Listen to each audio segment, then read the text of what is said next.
Hello guys, so today we're going to study appendicitis. Without further ado, let's get started with the introduction to appendicitis. So appendicitis is basically the inflammation of the appendix, itis being the inflammation. Appendix, as you might already know, is a small worm-like appendage projecting from the cecum. Coming on to the etiology of the appendicitis, we know that it is very common. It is a very common disease, and it typically presents in people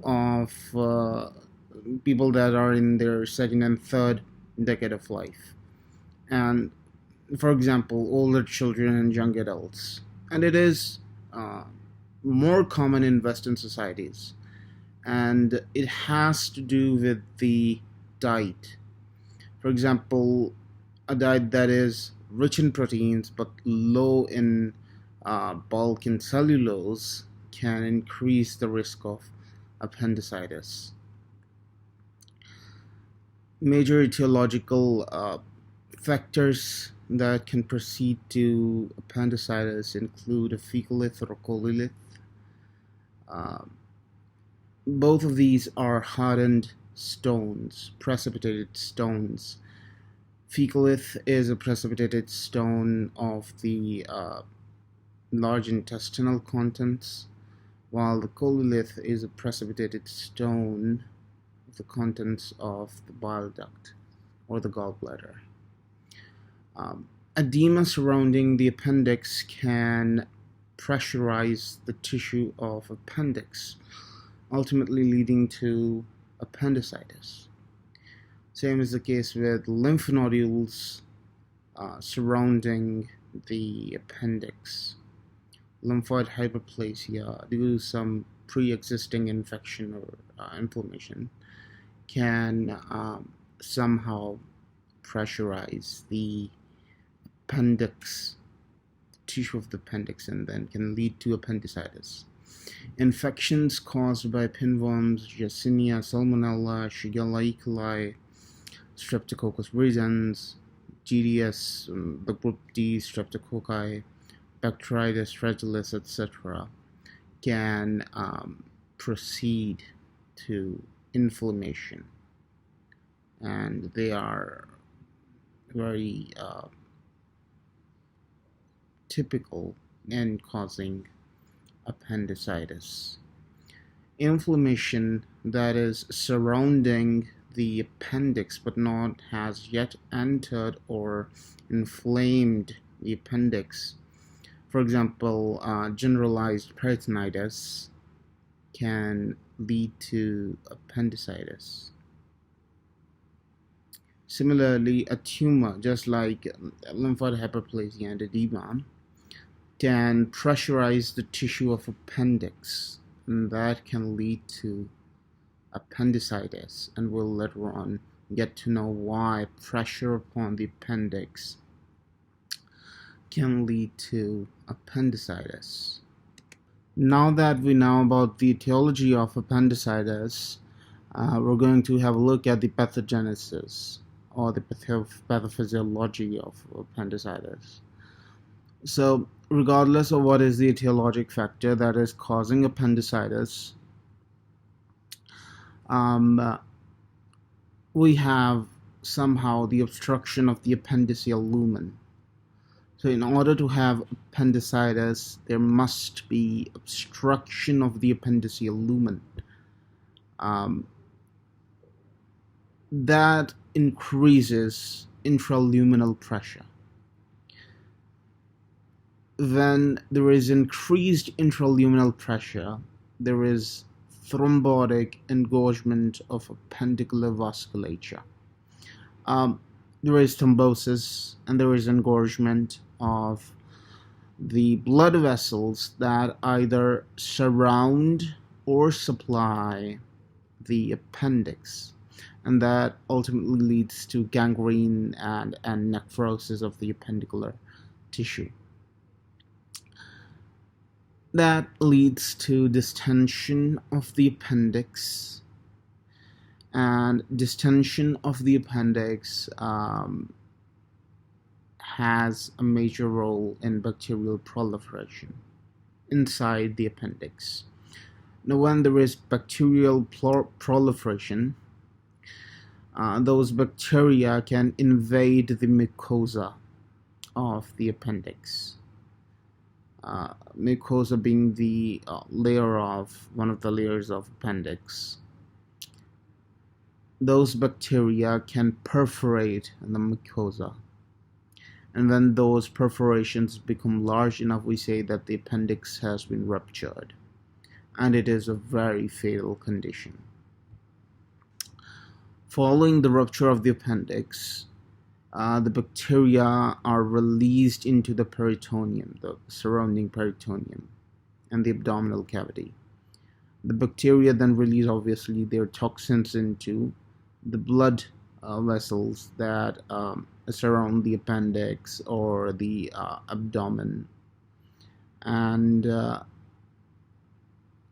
this leads to peritonitis with subsequent septicemia. And septicemia is a very fatal, very destructive, should I say, condition, and this can ultimately lead to death if untreated. So this was all about the pathogenesis of appendicitis. Let me go through it one more time. We have an predisposing etiological factor. We have obstruction of the appendiceal lumen, increased intraluminal pressure. We have thrombosis and engorgement of vessels of the appendix. We have distension of the appendix. We have bacterial proliferation due to the distension of the appendix. Those bacteria invade the mucosa of appendix, perforate it, and it ultimately can lead to rupture of the appendix. This can lead to bacteria being released into the peritoneum, the toxins being released into the abdominal vasculature, which can lead to peritonitis and consequent septicemia. Untreated septicemia often leads to death. So this was all about the pathogenesis. Now that we have done the pathogenesis of appendicitis, we can have a look at the symptoms and the complications. So one of the most striking features of appendicitis is its pain.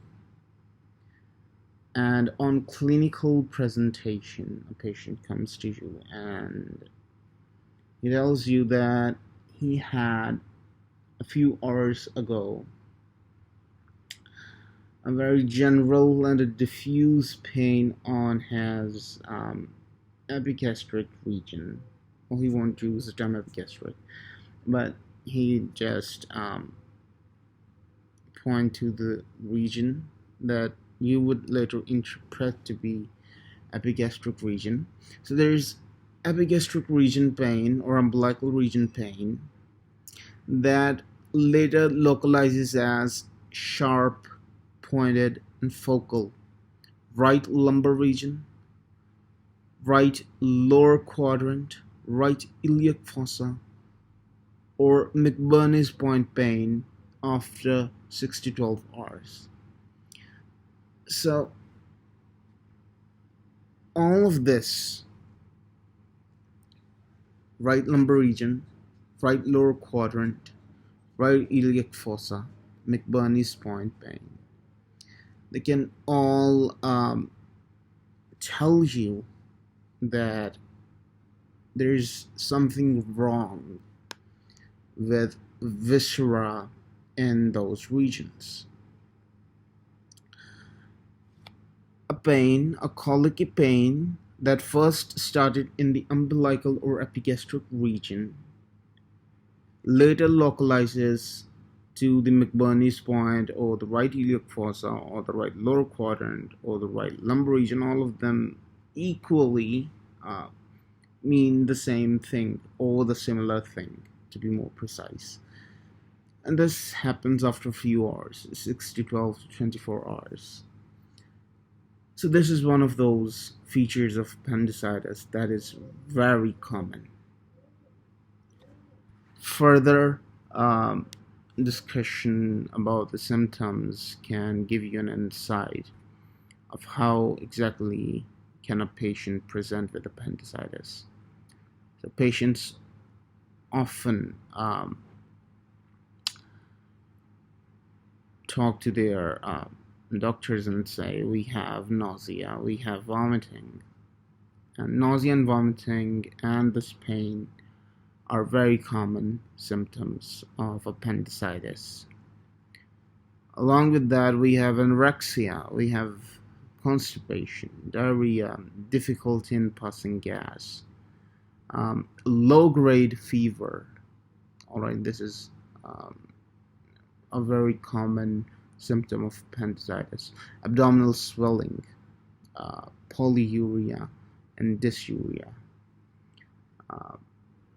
Complications include pylophlebitis, peritonitis, just like I mentioned in the pathogenesis, portal venous thrombosis, abscesses such as liver abscess, a periappendiceal abscess, a subphrenic abscess, bacteremia, very similar to septicemia that I discussed in pathogenesis, and ectopic pregnancy. These are some of the complications of appendicitis. Diagnosis of appendicitis is very challenging for a doctor, especially because there is a variety of conditions that mimic appendicitis that we would study in later section of differential diagnosis. So there is maximum tenderness at McBurney's point on palpation. So McBurney's point is an anatomical reference point that is 2/3 the distance from umbilicus to the anterior superior iliac spine. And you might already know about that. So lab work includes neutrophilic leukocytosis, proteinuria, hematuria, and pyuria, and urinalysis. And this has to do with the lower urinary tract infections. There is cutaneous hyperesthesia wherever there is pain during appendicitis. There is a positive Soes test, a positive obturator test, and a positive Rovsing test. A positive Soes test in case of a retrocecal appendix, an inflamed retrocecal appendix to be more precise. Then there is a forced extension of right thigh. There is irritation of the right psoas major by an inflamed retrocecal appendix. So what is a retrocecal appendix?